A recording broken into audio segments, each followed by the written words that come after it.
Christine Redon, je suis responsable de la qualité actuellement dans un établissement de court séjour, mais j'ai travaillé 10 ans en gériatrie dans 2 types d'établissements différents. Je voudrais revenir sur la question des moyens. Et vous évoquiez, Monsieur Evin, le problème de la formation.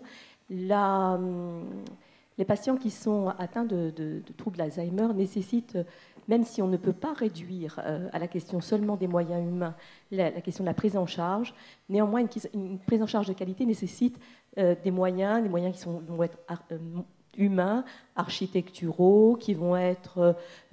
quand on évoque ces questions de patients, on évoque, et vous l'avez souligné, la question des aidants, hein, le poids des aidants. Donc toutes ces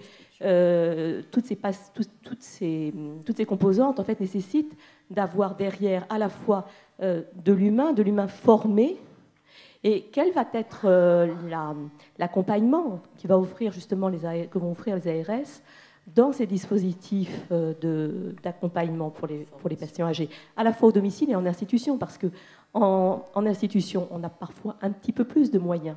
On dispose de psychologues, de rééducateurs, de personnels infirmiers formés. À domicile, c'est parfois un petit peu plus difficile. Et à domicile, le respect des droits est aussi important, notamment ceux de sortir de son domicile, parfois, qui nécessitent là aussi des moyens et de la coordination. Non, mais moi, je ne nie pas la question des moyens, même si je rappelle à chaque fois que quand on parle du droit des personnes, il y a d'abord une démarche de conviction personnelle qu'il faut effectivement avoir. Ceci étant, vous avez raison d'évoquer la question des moyens. Dans le cadre du plan Alzheimer, il y a un certain nombre de mesures qui ont été envisagées, même si certaines de ces mesures nécessitent encore d'être peut-être, comment je dirais, précisées. Moi, j'ai eu l'occasion de saisir récemment le ministère à propos de la mise en place des PASA et des UHR, puisque là, il y a des formules actuellement qu'a prévu le ministère de contractualisation avec les conseils généraux qui se mettent très très mal en place. Ça dépend des départements, mais qui se mettent très très mal en place. Donc, moi, je milite fortement pour qu'on ne bloque pas les dossiers de PASA et d'UHR, qui sont des éléments de réponse institutionnelle qui prévoient effectivement une pluridisciplinarité, l'intervention de psychologues, etc. Il faut qu'on débloque des situations actuellement parce qu'il faut qu'on arrive à mettre en place ce type de structure, même si les conseils généraux ne se mobilisent pas pour le faire, puisque là, sinon on ne va pas répondre à l'ensemble du besoin. Sinon, les structures, c'est les structures, pour certaines, prévues, alors soit dans le cadre des structures médico-sociales et dans le cadre des financements du PRIAC éventuellement, quand il s'agit de structures médico-sociales qui sont effectivement limitées au crédit de la CNSA, de la Commission de la Caisse nationale de solidarité et autonomie, que nous essayons de mobiliser sur le plan régional. C'est vrai que de ce point de vue, les choix à faire entre les soins, je dirais, actifs de médecine et de chirurgie et l'organisation qu'on essaie de faire par rapport aux besoins qu'il y a pour la prise en charge des personnes âgées et notamment des personnes atteintes d'Alzheimer, ça c'est un choix sur lequel il y a encore beaucoup d'efforts à faire, c'est évident. La difficulté que l'on connaît tous, c'est qu'on a des prélèvements sociaux qui ont des limites et des besoins qui sont indéfinis et qui sont de plus en plus importants. Et quand on essaye de faire justement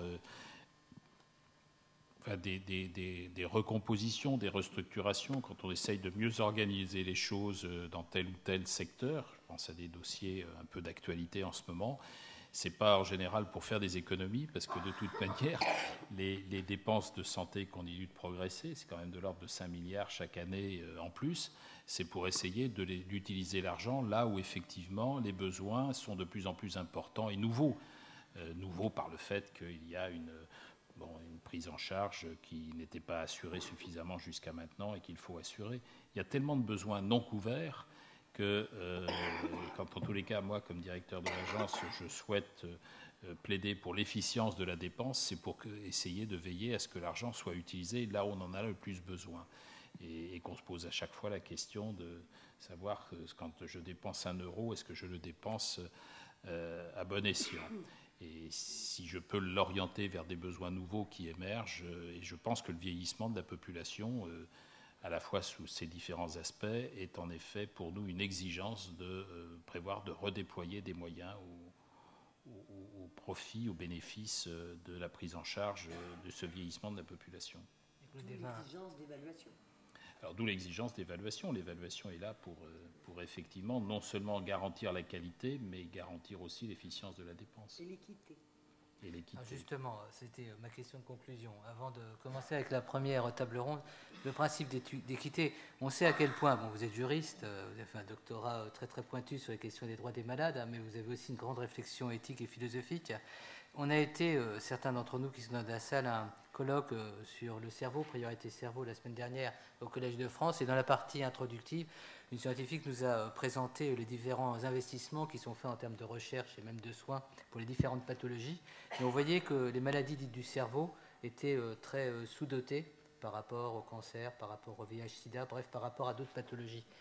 Si ce n'est pas indiscret, quel sera votre principe, j'allais dire, de hiérarchisation ou d'arbitrage par rapport à une multitude de priorités qui quelquefois se concurrencent à juste titre, puisque quand on a une maladie, c'est très important qu'on trouve les meilleurs soins et que la réponse en termes de recherche soit la meilleure.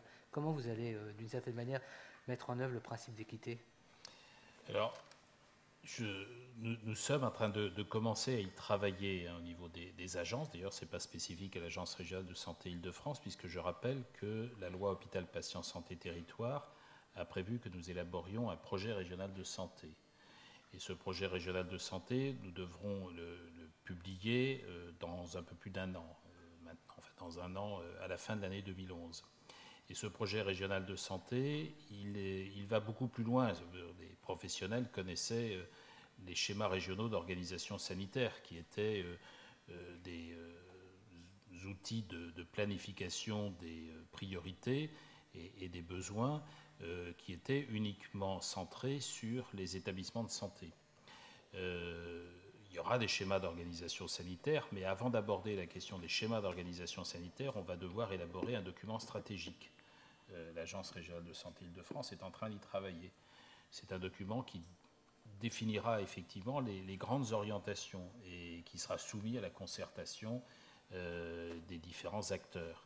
Et c'est dans ce cadre-là qu'on pourra définir les priorités.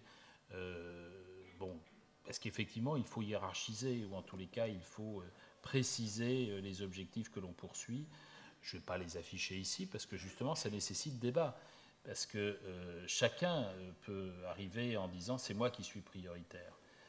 Et c'est un risque. On le voit d'ailleurs quand les pouvoirs publics lancent des plans. Il y a un plan cancer, il y a un plan nutrition, il y a un plan Alzheimer.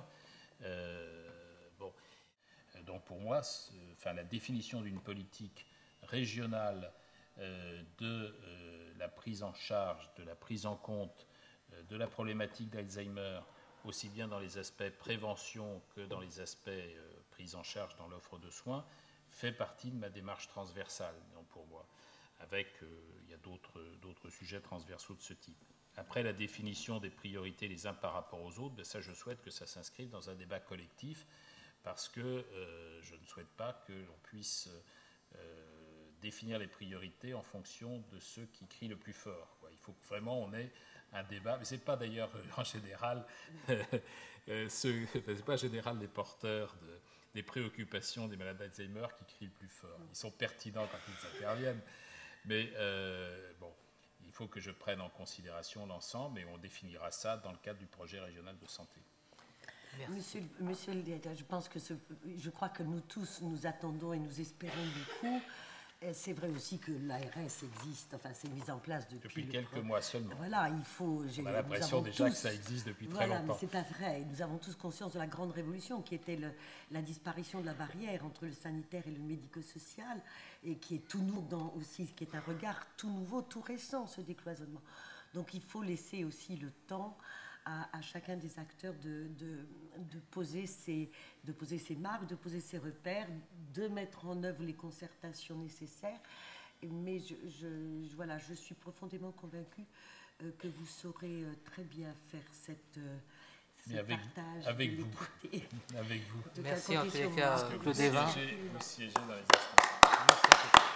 Merci de votre accueil.